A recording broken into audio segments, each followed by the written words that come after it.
This Bank of America customers have taken to social media today in pretty large numbers, complaining about money. So I was scrolling the TikToks and came across this video, which is of many people at the bank with the Bank of America.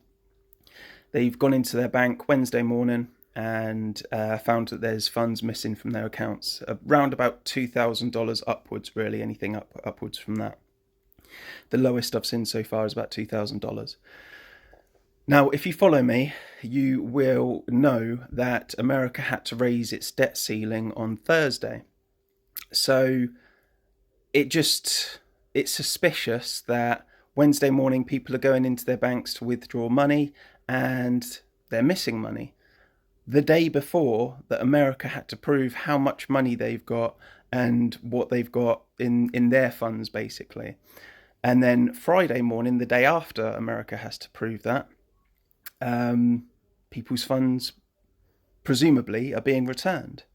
So that day that America had to say to other countries, to policies that they have to fulfill, and obligations that they have to pay their debts, they've withheld money to put into their own accounts to make it look as if they've got more money than they actually have. Just suspicious. So what the American government are now doing is they're blaming it on a company called Zelle. Now, this is a company that just deals with transfers, basically. It's like a banking system where they'll deal with the transition or the transaction between one bank to another. So it's basically just transaction bank, really. Same as Revolut in England. If you use Revolut, you'll know that they will put money through to any account, regardless of fraudulent checks or anything like that.